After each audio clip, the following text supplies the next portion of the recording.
வணக்கம், வாழ்க வளமுடன். சுக்லாம்பரதரம் விஷ்ணும் சசிவர்ணம் சதுர்புஜம் பிரசன்னவதனம் தியாயேத் சர்வ விக்னோபசாந்தயே. ஓம் கம் கணபதயே நமக. குருர் பிரம்மா குருர் விஷ்ணு குருர் தேவோ மகேஸ்வரக. குரு சாட்சாத் பரம் பிரம்மா தஸ்மை ஸ்ரீ குரவே நமக. ஸ்ரீ குருப்யோ நமக. ஸ்ரீமாத்ரே நமக. இன்னைக்கு நாம பார்க்கக்கூடியது இரண்டாவது தியான ஸ்லோகம். அருணாம் கருணா தரங்கிதாட்சிம் திருத பாசாங்குஷ புஷ்பபாண சாபாம் அணிமாதிபிராவிருதாம் மயூகைஹி அகமித்யேவ விபாவயே பவானி. அருணாம் கருணா தரங்கிதாட்சிம் திருத பாசாங்குஷ புஷ்பபாண சாபாம் அணிமாதிபிராவிருதாம் மயூகைஹி அகமித்யேவ விபாவயே பவானி அப்படின்னு சொல்லக்கூடிய இரண்டாவது தியான ஸ்லோகம். தேவியினுடைய ரூப வர்ணனை தான் இப்போவும். அருணாம் கருணா தரங்கிதாட்சிம், அருணாம் நல்ல செக்கச்சவேல்னு இருக்கக்கூடிய சிவப்பு நிறமுடைய கருணையை சமுத்திரம் போல் தேக்கி வைத்திருக்கக்கூடிய, சமுத்திரம்னா ரொம்ப அப்படியே அமைதியான சமுத்திரங்கள் கிடையாது, தரங்கி அலை, எப்பவும் அலை பாய்ந்து கொண்டிருக்கின்ற. அப்படின்னா ஒரு அலை போனதுக்கு அப்புறம் அதாவது போய் முடியறதுக்குள்ளேயே அடுத்த அலை எப்படி வருமோ அதுபோல தேவியினுடைய கிருபை, தேவியினுடைய அனுகிரகம், தேவியினுடைய பிரசாதம், தேவியினுடைய அனுபூதி எப்படி நமக்கு கிடைக்கும். இப்படி ஒரு இது நம்ம அப்படி என்ஜாய் பண்ணி முடிக்கிறதுக்குள்ள அடுத்த ஒரு அனுபூதியை, அடுத்த ஒரு அனுகிரகத்தை ஒரு அலை மாதிரி இருந்து கொடுக்கக்கூடியவள். ரெண்டாவது, சமுத்திரம் போல் இருக்கக்கூடிய கருணையை உடையவள். எதனால சமுத்திரத்தை இந்த இடத்துல சொல்றோம் அப்படின்னா, சொல்லப்படுகிறது அப்படின்னா, சமுத்திரம்ங்கிறது அள்ள அள்ள குறையாத வற்றாத நீருடைய ஒரு வஸ்து. அது எவ்வளவு நீர் ஆவியாகி போனாலும் சரிதான், எவ்வளவு ஆறுகள் அது கூட சேர்ந்தாலும் அதனால் அது ஜாஸ்தியுமாவது கிடையாது. எவ்வளவு நீர் அதுலேருந்து ஆவியாகி போனாலும் இல்லை, நம்ம இப்போ ஒரு 1000 லாரி அதுலேருந்து தண்ணி எடுக்கிறோம், இல்லை 1,00,000 லாரி தண்ணி எடுத்து அதுலேருந்து நம்ம வேறு எதுக்காக பயன்படுத்துகிறோம்னா அதுக்காக சமுத்திரத்தினுடைய கொள்ளளவு குறைஞ்சிருமானா குறையாது. அதுபோல அம்பாளுடைய கண்களே எப்படி இருக்கான், அந்த சமுத்திரத்தை போன்று கருணையை தேக்கி வைத்து கொண்டிருக்கக்கூடிய கண்கள். அதனாலதான் விசாலமான கண்கள்னு பார்க்குறோம் நிறைய இடத்துல. ராஜீவலோச்சனா, மிருகாட்சி, தர ஆந்தோலித தீர்காட்சி அப்படின்னு நிறைய பார்க்குறோம். அம்பாளுடைய கண்கள் எப்பேற்பட்டது. இந்த கண்களுடைய நுனியில் ஆரம்பிச்சத, மூக்கு நுனியில் ஆரம்பிச்சு காது நுனி வரை நீண்டு இருக்கக்கூடிய அழகான ஒரு தாமரையினுடைய இதழ் போன்று இருக்கக்கூடிய அழகான கண்கள், விசாலமான கண்கள். விசாலாட்சின்னு அம்பாளுக்கு பேர் இருக்கு, மீனாட்சின்னு பேர் இருக்கு. கண்களாலேயே போஷிக்கக்கூடியவள். மீன் எப்படி தன்னுடைய குட்டிகளை பாதுகாக்குமோ அதுபோல அம்பாளுடைய கடைக்கண் பார்வைக்கு தான் இப்ப நம்ம எல்லாரும் ஏங்குறோம் இல்லையா. அதுபோல கருணையை கண்களில் தேக்கி வைத்து கொண்டிருக்கக்கூடியவள். திருத பாசாங்குஷ புஷ்பபாண சாபாம். கைகள்ல அடுத்தது கண்களை இப்ப சொல்லியாச்சு. அதுலேருந்து கொஞ்சம் அப்படி கீழே இறங்கி வந்தோம்னா அம்பாளுடைய 4 திருக்கரங்களை பத்தி பார்க்க போறோம். அதை பத்தி ரொம்ப விரிவான வர்ணனையை நம்ம நாமாக்கள் வரும்போது பார்க்கலாம். இந்த இடத்துல பாசமும் அங்குசமும் புஷ்பபாண சாபங்களையும் புஷ்பபாணத்தையும் சாபத்தையும் வைத்துக் கொண்டிருக்கிறாள்னா என்னது, பாசம், பாசக்கயிற்றையும், அதாவது மேல் 2 திருக்கரங்கள், அதே மாதிரி கீழ் வலது இடது 2 திருக்கரங்கள், மொத்தம் 4 திருக்கரங்கள். அதுல பாசம், பாசக்கயிறு வச்சுருக்கா. பாசக்கயிறு சொல்லாமல் சொல்லக்கூடியது. வேற எதுலேயும் மாட்டிக்காத என் குழந்தை, நீ எங்கிட்ட மாட்டினா என்ன பண்ணுவானா, உன்னை உயர்கதிக்கு அழைத்து சொல்வேன் அப்படின்னு சொல்லாமல் சொல்லக்கூடிய பாசக்கயிறு. அங்குசம், ஒரு சின்ன ஒரு கோல். ஒரு யானைக்கு அவ்வளோ பெரிய உருவத்திற்கு எப்படி அதை கட்டுப்படுத்துறதுக்கு அதனுடைய அந்த யானை பாகன் ஒரு சின்ன அங்குசம்ங்கிற ஒரு சின்ன கோல் தான் போட்டு வச்சிருப்போம். அது சத்தியத்தை கட்டுப்பட்டுன கோல். அதுபோல நம்முடைய மனதை கட்டுப்படுத்துபவள், நம்முடைய காமக்ரோதாதி இந்த ஷட்வைரிகளை கட்டுப்படுத்துபவள். அடுத்தது புஷ்பங்கள், 5 புஷ்பங்களை அம்பாள் கையில் ஏந்தி கொண்டிருக்கின்றாள். அது நம்முடைய 5 இந்திரியங்களை குறிக்கக்கூடியதாக, நம்முடைய சென்ஸ் ஆர்கன்ஸ் சொல்றோம் இல்லையா, அந்த 5 இந்திரியங்களை குறிக்கக்கூடியதாக இருக்கக்கூடிய 5 புஷ்பபாணங்கள். அடுத்தது சாபம் அப்படின்னாக்க இந்த இடத்துல கரும்பு வில். அம்பாளுக்கு தன்னுடைய கையில, ஏன்னா இந்த பக்கம் அம்பு இருக்குன்னா அந்த பக்கம் என்ன வரணும், வில்லு வந்துடணும் இல்லையா. ஸோ இது சம்டைம்ஸ் சில ஸ்லோகத்துல 1 மாத்திரம் வரும், சிலதுல 2 வரும். அது அண்டர்ஸ்டாண்டிங் அந்த இடத்துல. அதாவது ரெண்டும் இருக்கிற இடம் தான், அம்பும் வில்லும் சேர்ந்து இருக்கக்கூடியது. அப்படின்னா நம்முடைய 5 இந்திரியங்களை கையில் எடுத்துக்கொண்டு மனமாகின்ற கரும்பு வில்லை அப்படிங்கிற அத கரும்போடைய ரெப்ரசன்டேட்டாக எப்போ அப்படின்னா என்ன, மனசுக்குள்ள அவர் இருந்து நமக்கு அப்படியே இனிக்க வைக்கிறாளாம். கரும்பு சுவை எப்படி இருக்குமோ, ஏன்னா கரும்பு சாறு யாராவது வேண்டான்னு சொல்லுவோமானா சொல்ல மாட்டோம், கரும்பு வேண்டான்னு சொல்லுவோமா, சக்கரை வேண்டான்னு சொல்லுவோமான்னா சொல்ல மாட்டோம்.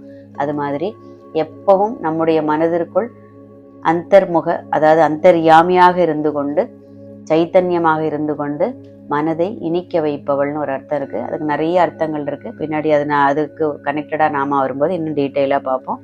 அடுத்தது அனிமாதிபிராவிருதாம் மயூகைஹி, அம்பாளுடைய கூட இருக்கக்கூடிய அனிமா சித்திகள். தனித்தனியா போய் எந்த வழிபாடும் பண்ண வேண்டாம், நம்ம எல்லாம் அம்பாளுடைய திருவடியை சரணாகதி பண்ணிவிட்டால் என்ன பண்றது, அம்பிகையை சரண் புகுந்தால் அதிக வரம் பெறலாம், பாரதியாருடைய வாக்கு. அந்த மாதிரி அம்பாள் சுற்றி இருக்கக்கூடிய 8 சித்திகள், அனிமா லகிமா மகிமா கரிமான்னு சொல்லக்கூடிய அஷ்டமா சித்திகள் அம்பாளை சுற்றி இருக்கக்கூடியவர்கள், அவளுக்கு கைங்கரியம் பண்ணக்கூடியவர்கள். இப்போ அம்பாளை பணியும் போது நமக்கு இந்த அஷ்டமா சித்திகளும் ஒரு சேர கிடைத்து விடும். தனித்தனியா போய் அதுக்கெல்லாம் போய் இப்போ யோகம் பண்ணி அந்த மாதிரி இப்போ இந்த கலியில அதெல்லாம் சாத்தியமானா சித்தர்கள் அது மாதிரி பெரிய மகான்களுக்கு தான் சாத்தியம். நம்மளை போன்ற சாதாரண மனிதர்கள் இந்த மாதிரி ஒரு வழிபாடு பண்ணினாலே என்ன பண்ண, நமக்கு எல்லா விதமான சித்திகளையும் அம்பாள் கொடுத்து விடுகின்றாள். அனிமாதி பிராவிருதாம் மயூகைஹி, அவர்களால் சூழப்பட்ட, மயூகம்னு இந்த இடத்துல ஒளி தானே சுயம் பிரகாசமானவள்.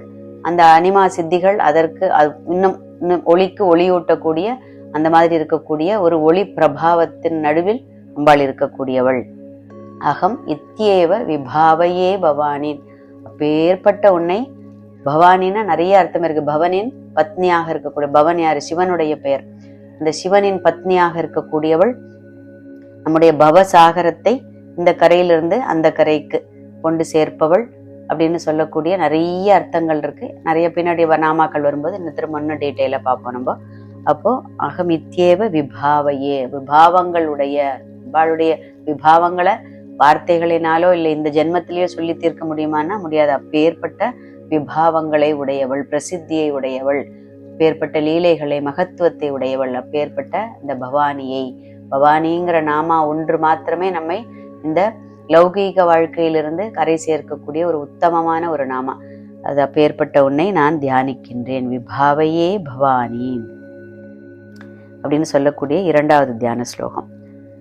3வது தியான ஸ்லோகம், தியாயேத் பத்மாசனஸ்தாம் விகசித வதனாம் பத்ம பத்ராய தாக்ஷீம் ஹேமாபாம் பீதவஸ்திராம் கர கலிதலசத் ஹேம பத்மாம் வராங்கீம் சர்வாலங்காரயுக்தாம் சததம் அபயதாம் பக்தனம்ராம் பவானீம் ஸ்ரீவித்யாம் சாந்தமூர்த்திம் சகல சுரனுதாம் சர்வ சம்பத் பிரதாத்ரீம் தியாயேத் பத்மாசனஸ்தாம் விகசித வதனாம் பத்மபத்ராயதாக்ஷீம் ஹேமாபாம் பீதவஸ்திராம் கரகலிதலசத் ஹேம பத்மாம் வராங்கீம் சர்வாலங்காரயுக்தாம் சததம் அபயதாம் பக்தனம்ராம் பவானீம் ஸ்ரீவித்யாம் சாந்தமூர்த்திம் சகல சுரனுதாம் சர்வ சம்பத் பிரதாத்ரீம்.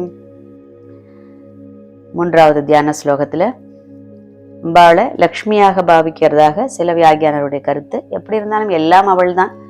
தியாயேத் பத்ம, முதல்ல இந்த இடத்துல 2 இதுலயும் கடைசியில வந்தது தியானிக்கின்றேன், இந்த இடத்துல உன்னை நான் தியானிக்கின்றேன். எப்படி உன்னை தியானிக்கின்றேன்?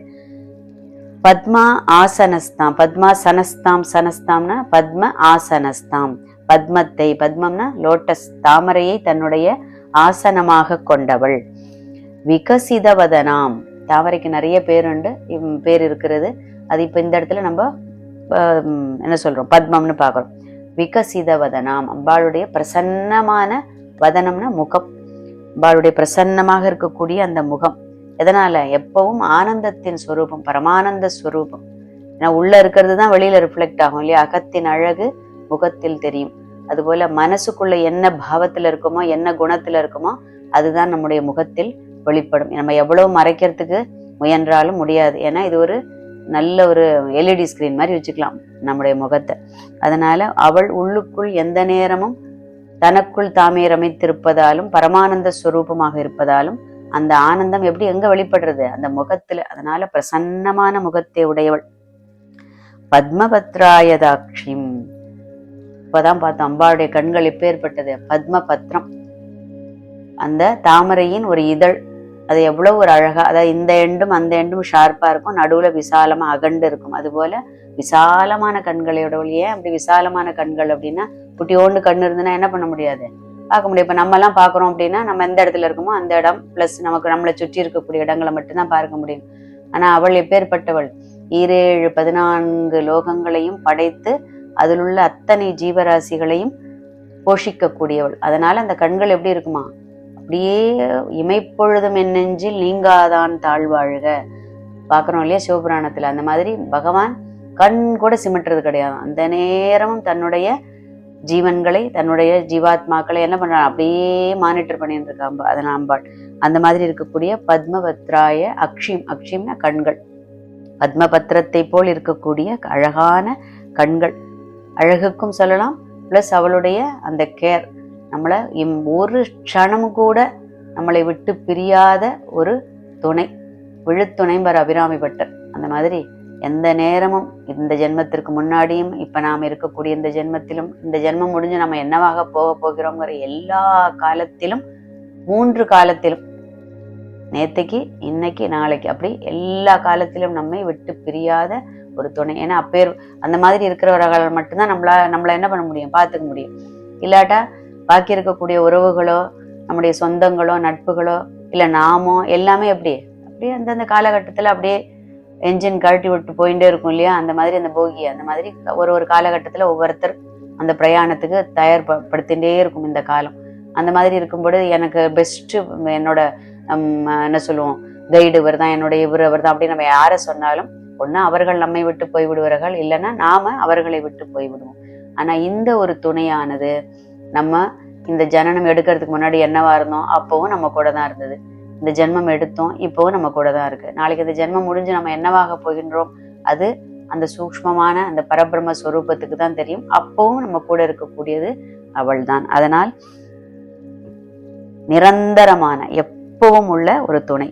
ஹேமாபாம், எல்லாமே அம்பாளுடையது. சொர்ணம் போல், ஹேமம்னா தங்கம், அப்படி ஜொலிக்கக்கூடிய அந்த மாதிரி இருக்கக்கூடிய அங்கங்களை உடையவள். பீத வஸ்திராம், திரும்பவும் நல்ல பொன்னிறமான மஞ்சள் நிறமான ஆடையை தரித்து கொண்டிருப்பவள்.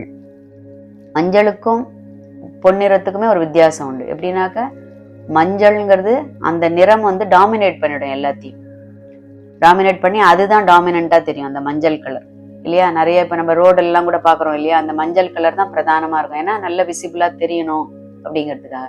பொன்னிறம்ங்கிறது எல்லா நிறங்களையும் தன் அகத்தே கொண்டு அதையும் சேர்த்து ஜொலிக்கக்கூடிய ஒரு நிறம். அது பொன்னிறத்துக்கு உள்ள ஒரு ஸ்பெஷல். பீத வஸ்திராம் கர கலித லசத் ஹேம பத்மாம் வராங்கிம், அப்படியே டெண்டரா இருக்கக்கூடிய அழகான கைகள், கைகளை உடையவள். ஏன்னா கரங்கள் எப்படி இருக்குமா, அப்படி எல்லாமே அம்பாளுடைய அங்கங்கள் எல்லாமே தாமரையை ஒத்ததுன்னு வரும், எல்லாத்துலயும் வரும் இல்லையா. தாமரை எவ்வளவு அது ஞானத்தின் குறியீடு. தாமரையை பத்தி நம்ம பின்னாடி நிறைய படிப்போம். ஞானத்தின் குறியீடாக இருக்கக்கூடியது. ஏன்னா அவள் ஞானஸ்வரூபிணியாக இருப்பதால் எல்லா இடத்துலயும் தாமரை தான் ஓரளவுக்கு அதெல்லாம் மேட்ச் ஆகிற மாதிரி வரக்கூடிய நாமங்களா இருக்கும். அந்த மாதிரி அந்த கைகள் அழகான தளிர் போன்ற கரங்களை உடையவள். இன்னொரு கரம் எப்படி, வரங்களை கொடுப்பவள். அபயஹஸ்தம் வரதஹஸ்தம்னு பாக்குறோம் இல்லையா. இந்த வலது கைங்கிறது அபயஹஸ்தம், இப்படி கை மேல் நோக்கி இருக்கும் ஊர்துவமுகமாக. அதை பயப்படாத. ஏன்னா அடுத்த நாமாவே நமக்கு சொல்றது சத்ததம் அபயதாம்னு வருது. அதனால அது எப்பவும் பயப்படாத, எங்கிட்ட வந்துட்டல்ல நான் பாத்துக்கிறேன் அப்படின்னு சொல்லாமல் சொல்லக்கூடிய அபயஹஸ்தம். வரதஹஸ்தம் எது, திருவடியில நமஸ்காரம் பண்ணிட்ட இல்லையா, உன்னுடைய ஆக்ரகங்கள், உன்னுடைய காமியங்கள் என்னவெல்லாம் இருக்கின்றதோ எல்லாவற்றையும் நான் பூர்த்தி பண்ணுகின்றேன் அப்படின்னு சொல்லக்கூடிய வரங்களை கொடுக்கக்கூடிய கைகள். அப்போ சர்வாலங்கார யுக்தாம், அம்பாள் எப்போ எப்படி இருப்பா, பயங்கர அலங்கார பிரியை. நல்ல பளபளபளான்னு இருக்கக்கூடிய பட்டாடையும் அழகான ஆபரணங்கள், எத்தனையோ விதவிதமான ஆபரணங்களை தரித்து கொண்டிருப்பவள். ரொம்ப பிரியம் அவளுக்கு அலங்காரத்துல. அவளுக்கு சில வியாக்கியானர்கள் ரொம்ப ஒரு ஒரு என்ன சொல்லுவோம், நகைச்சுவை கூட சொல்றது உண்டு. அவள் கட்டிக்கக்கூடிய அந்த புடவைய அவருடைய புருஷனாலே வாங்கி கொடுக்க முடியாதாம். ஏன்னா அவர் பாவம் மசானத்தில் வாசம் பண்ணக்கூடியவர் சிவன். அப்போ யாரு, அவளுடைய சகோதரனான மகாவிஷ்ணு இல்லையா, த ரிச்சஸ்ட் காட் அப்படிங்கிறோம். அந்த மாதிரி அவரால் தான் வாங்கி கொடுக்க முடியும். ஏன்னா அவ்வளவு விலை உயர்ந்த பட்டுப்புடவை. இப்ப நாமெல்லாம் என்னமோ கொண்டு போய் இந்த கல்யாணி காட்டனையும் கடையில போய் இதுக்கு ஸ்பெஷலா வேற கேட்போம், ஏதாவது சுவாமிக்கு சாத்துற மாதிரி புடவை இருந்தா கொடுங்க அப்படின்னு சொல்லிட்டு. அது கடைகள்லயும் அதுக்குன்னே ஒரு கவுண்டரும் இருக்கும். அப்போ அந்த மாதிரி இல்லாம அவ கட்டிக்கிற அந்த வஸ்திரங்கள்லாம் நம்மளால வாங்கி கொடுக்க முடியுமான்னா, நம்ம என்னமோ நினைச்சுக்கிறோம், நான் வாங்கி கொடுத்தேன் பட்டுப்புடவை அப்படின்னு நம்ம சொல்றோம் இல்லையா. நம்மளை கொண்டு அதை செய்விக்கக்கூடியவள், நம்ம ஒரு கருவி அந்த இடத்துல. ஸோ அம்பாளுக்கு செய்வதை ரொம்ப பூரணமா திருப்தியோட செய்ய வேண்டும். அப்போ அம்பாளுடைய எப்பொழுதும் சத்ததம் சர்வ அலங்கார யுக்தாம், எந்த நேரமும் அலங்காரம் செய்து கொண்டு மிக அழகாக இருப்பவள். ஏன்னா அந்த மாதிரி இருக்கிறவர்களை பார்க்கும்போது நமக்கு என்ன வரும், பார்க்கும்போதே ஒரு உற்சாகம் தொத்திக்கும் இல்லையா. ஏற்கனவே அழுது வடிஞ்சுட்டு இருக்கக்கூடிய ஒருத்தரை போய் பார்த்துட்டு நம்முடைய கஷ்டங்களை சொல்ல போனோம், ஐயோ என்னமோ நம்ம படம்னா அதுக்கு மேல இருக்கு அங்க அப்படின்னு நம்ம சொல்லுவோம் இல்லையா. அதனால அம்பாள் எப்பவும் மந்தஸ்மிதத்தோடும் நல்ல விசாலமான ரொம்ப பிரசன்னமான முகத்தோடும் எப்படி இருக்கா, நல்ல அலங்காரம் பண்ணிட்டு பார்க்கறதற்கே அந்த ஒரு ஈர்ப்பு, ஒரு காந்தம் மாதிரி அவ நம்மளை அப்படியே பிடிச்சு இழுத்துப்பா. அந்த காந்தம் மாதிரி இருக்கக்கூடிய, அதனாலதான் பார்த்த கோவிலையே பாக்குறோம், போன கோவில்களுக்கே போறோம். எவ்வளவு கூட்டம் இருந்தாலும் பரவாயில்லன்னு. இப்ப ஃபார் எக்ஸாம்பிள் சபரிமலையோ குருவாயூரோ திருப்பதியோ சோட்டானிக்கர் எது வேணா வச்சுக்கலாம். அந்த மாதிரி எதுக்காக போறோம், அந்த ஒரு ஈர்ப்பு, அதை பார்த்ததுனாலேயே நம்முடைய எல்லா கஷ்டங்களும் தீர்ந்து விட்டதாக நமக்கு ஒரு தோணல் வருது இல்லையா. அந்த மாதிரி இருக்கக்கூடிய சர்வ அலங்கார யுக்தாம் சததம் அபயதாம். இப்பதான் பார்த்தோம் அஞ்சேல் என்று சொல்லக்கூடிய அந்த கைகள். விராம்பட்டர் சொல் அடுங்காலன் என நடுங்க அழைக்கும் பொழுது வந்து அஞ்சல் என்பாய் அப்படிம்பாரு. அந்த மாதிரி நீ வந்து நின்னுட்டாலே போறோம். ஒரு குழந்தை வந்து என்ன பண்ணும், ஸ்கூல்ல யாரோ ஒருத்தர் அன்னோன் பர்சன் வந்து இப்படி கூப்பிடுறாருன்னு வச்சுப்போம். இந்த குழந்தை அப்படி இப்படி சுத்தும் போது பார்க்கும், கொஞ்சம் பயத்துல கண்ணு அப்படியே மருண்டு நிற்கும். தூரத்துல அம்மாவை பார்த்தாச்சுன்னு வச்சுங்க, ஓடி போய் அம்மாவோட அந்த முந்தானைன்னு சொல்லுவோம், அவளுடைய தலைப்பை பிடிச்சுன்னு பின்னாடி போய் ஒளிஞ்சுக்கும். எங்க அம்மா வந்துட்டாலே இப்ப உன்னால ஒண்ணும் பண்ண முடியாதே அப்படின்னு சொல்றோம் இல்லையா. அந்த மாதிரி இங்கே அவளுடைய அந்த அஞ்சேல் என்ற அந்த கரங்கள் என்ன சொல்லுவான், பயப்படாதே, பயம் அபயம், பயத்தை இல்லாமல் ஆக்கக்கூடியது எதுவோ அதுதான் அபயம். அது யாரால பண்ண முடியும், நான்லாம் உன்னை பாத்துக்கிறேன்ப்பா அப்படின்னா பாத்துக்கிறதுலாம் எவ்வளவு நாளைக்கு, ஒண்ணு நான் இருக்கிற வரைக்கும், இல்ல சொல்றவன் அல்ல கேட்கிறவன். அந்த மாதிரி பயத்தை இல்லாமல் அதாவது போக்கக்கூடிய அந்த அபய கரத்தை கொண்டவள். சததம் எந்த நேரமும் ஏன்னா நமக்கு காலம்புரை எழுந்ததுலேருந்து ராத்திரி படுத்துக்கிற வரைக்கும் ஏதாவது ஒரு விஷயத்துக்கு பயம் இருக்கும். கொஞ்ச நேரம் சிரிச்சுட்டா கூட நமக்கு ஒரு பயம் வந்துடும், ஐயோ ரொம்ப சிரிக்கிறேனே இது நல்லதுக்கு இல்லையே அப்படின்னு. அந்த மாதிரி ஒரு சின்ன சின்ன சின்ன விஷயங்களுக்கு எல்லாம் எதிர்மறையாக சிந்தனை பண்ணி அதனால் வரக்கூடிய பயம்.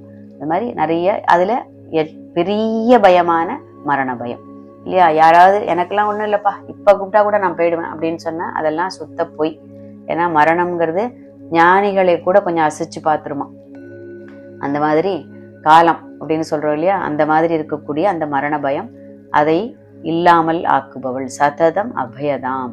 என்ன ஏற்கனவே சொல்லிட்டா, என் பாசக்கயிறில் நீ வந்து மாட்டின்ட்டுனா உனக்கு என்ன கிடையாது, எந்த விதமான கஷ்டமும் கிடையாது, நான் பாத்துக்கிறேன் அப்படின்னுட்டு பகவத்கீதையில கிருஷ்ணன் சொல்ற மாதிரி இங்க அம்பாளுடைய வாக்கு இது.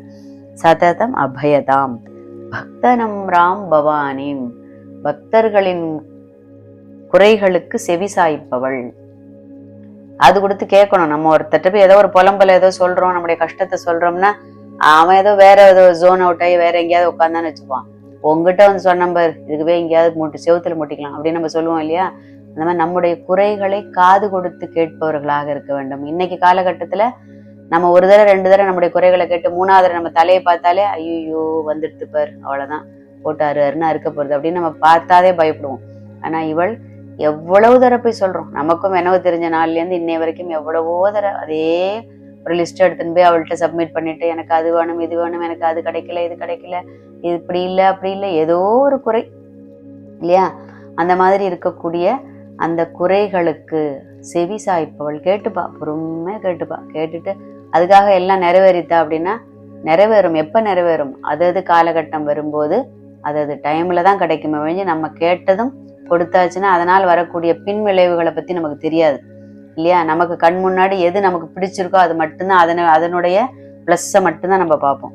அந்த மாதிரி இருக்கிறதுனால தேவிக்கு எதை கொடுத்தால் நமக்கு நன்மை பயக்கும், எதை கொடுத்தால் நமக்கு அதனால் வேற பின்விளைவுகள் ஏற்படும் அப்படிங்கிற அந்த ஒரு இது தேவிக்கு நன்றாக தெரியறதுனால தேவி எந்தெந்த காலகட்டத்தில் எதை நமக்கு கொடுக்க வேண்டுமோ அதை கொடுத்து அருள்பவள், பக்தர்களின் குறைகளுக்கு செவிசாய்ப்பவள் பவானிம்.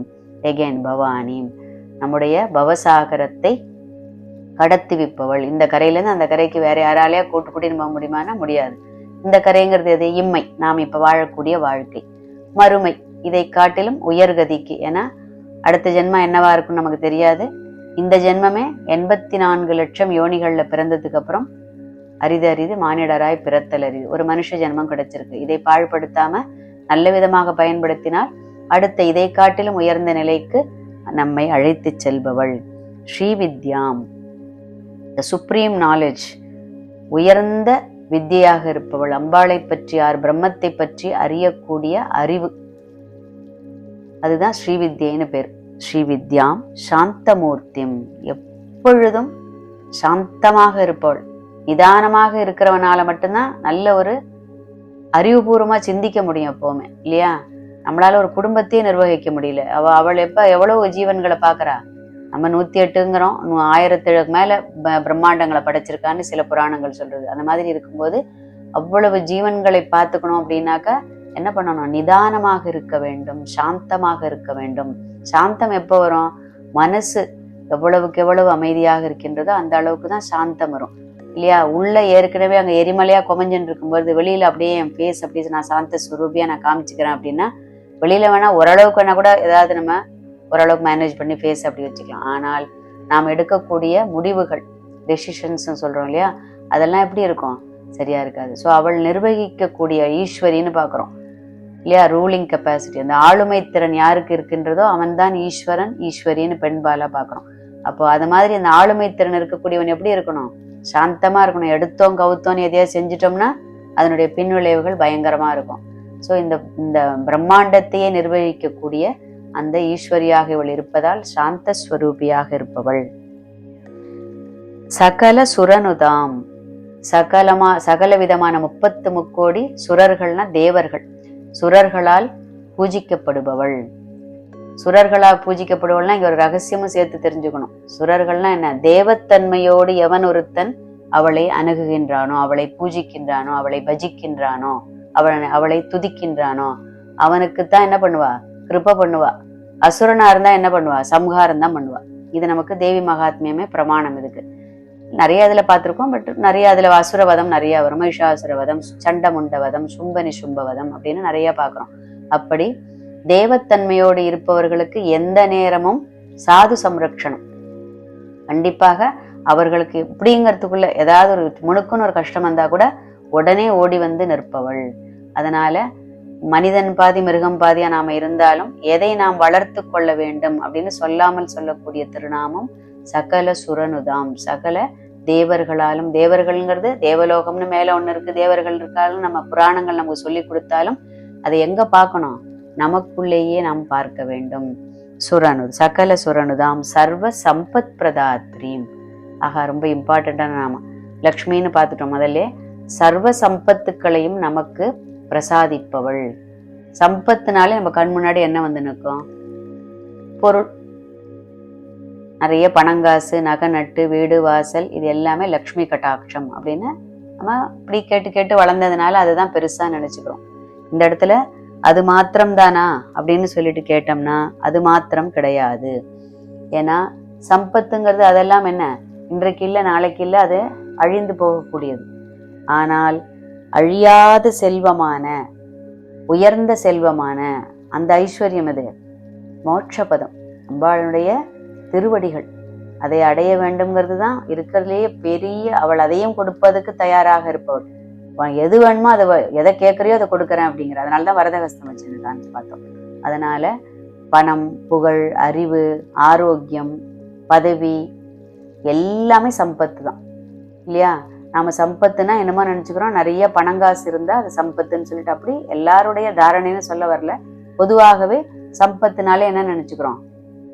நிறைய பணங்காசுன்னு நினச்சிக்கிறோம். ஸோ அதை காட்டிலும் எல்லாமே சம்பத்து தான். ஆயுர் ஆரோக்கியம் இன்னைக்கு இதில் எல்லாருக்கும் நிறைய கஷ்டப்படக்கூடியது ரோகங்கள்னால்தான். ஸோ அதனால ஆரோக்கியம், நம்முடைய அறிவுங்கிறது நாமெல்லாம் நினைச்சிருக்கிறதுலாம் அறிவே கிடையாது. இதெல்லாம் சிற்றறிவுன்னு பேர் இல்லையா? பேரறிவு கிடைக்கிறதுக்கு யாருடைய அனுகிரகம் வேணும்? அம்பாளுடைய அனுகிரகம் வேணும். அந்த மாதிரி அறிவு, ஆரோக்கியம், புகழ், பெருமை, பதவி எல்லாமே அழகு இல்லையா? கலையாத கல்வியும் குறையாத வயதும் ஒரு கன்றாத வளமையும் குன்றாத இளமையும் கழுப்பினி இல்லாத உடலும் சலியாத மனமும் அன்பகலாத மனைவியும் தவறாத சந்தானமும் தாழாத கீர்த்தியும் மாறாத வார்த்தையும் தடைகள் வாராத கொடையும், அதெல்லா விதமும் ஒன்னா கொடுக்கக்கூடியவள். நல்லன எல்லாம் தரும், தனம் தரும், கல்வி தரும், நம்ம எல்லாரும் நித்தியம் சொல்லக்கூடிய ஒரு பிரேயர் ஸ்லோகம்.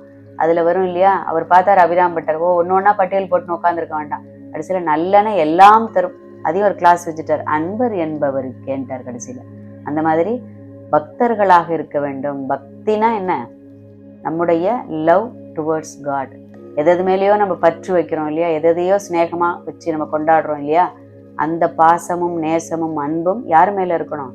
கடவுள் பேர்ல இருந்தால் அந்த பக்திக்கு தேவி இது அனைத்தையும் கொடுக்கக்கூடியவள், சர்வ சம்பத்துக்களையும் கொடுக்கக்கூடியவள் அப்படிங்கிற அந்த அற்புதமான நாமாவோட இதை முடிச்சுக்கலாம். அறிவோம் 1000 நாமங்களை, பணிவோம் அவள் திரு பாதங்களை. ஸ்ரீமாத்ரே நமக.